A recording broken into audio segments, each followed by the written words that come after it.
درتا کوا مناسحت ملگرو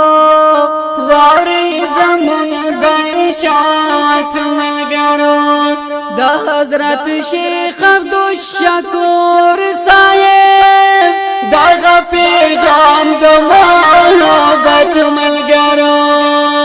اے محترم و قدردانو وارئی دعشات توحید او په سنت میانو دس په قران عاشقانو اوري یوم امیر او جماعت د زمان هغه په نوم د اشاعت د زمان مونږ د خپل میشن پاسداري وکړو میشن قران دا سنت د زمان کمیز کی سای خطی لپات راغلل یا مصائب و تکلیفات راغلل پا نظریہ باندی بکلک ولاریو کپا منگ دیر امتحانات راغلل دیر حق پرست معاشران دی زمان دخدای ولیان دی لاو شیخان دی زمان دوی پای سلام و پسر سترگو قبول نوری بنا کوا خبری فضول اے محترم قدردان وورا چشوی جدائی مہربان وورا دا دی حالاتو دا جوڑا خد پارا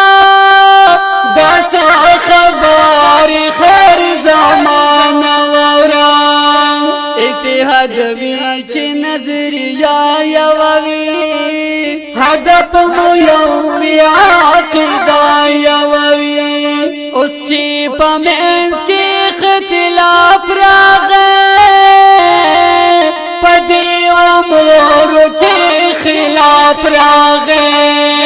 حل ترا جمع معاشران شو زمونگ راٹول هم ددا قدردان شو زمونگ دویاو طرف تتواجو ورکلا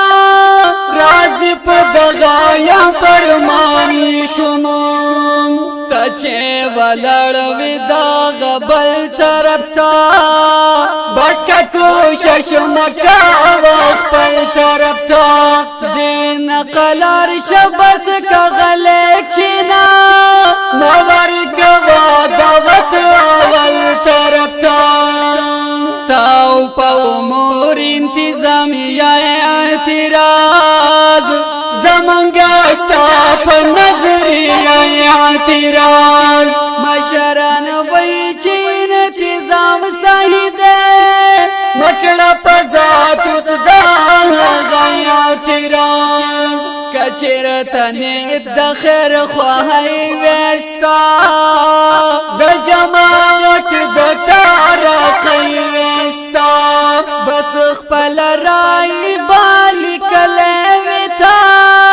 زموار کس تبالی گلیویتا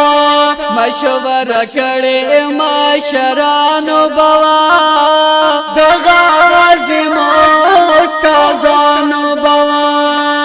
بس پیاو رائی دوی عملو کرو پتا اعلان یہ گراخ پلو کرو پا میڈیا مکڑا اس کو پیا خبریں چھ دا پر دیوینا خبریں عیب لٹولو یا گناہ دا گورا دا خبر خاکارا دا گورا مکڑا تہمت پا معاشرانو باندے دا پاک اللہ پا دیویانو باندے پگرانا میرے محترم زمونگا پا دینکانو صالحانو باندے دا شیخ دا میشن حقیقی پاسداران زکا پلار لی صحیح دی روان شیخ قرآن سره وقت تیر کړي دا غمشن خاروي مهربان تصفائی د نظریه دی وکړه اصلاح د خپل عقیده دی وکړه د نظریاتونو توبه او باسا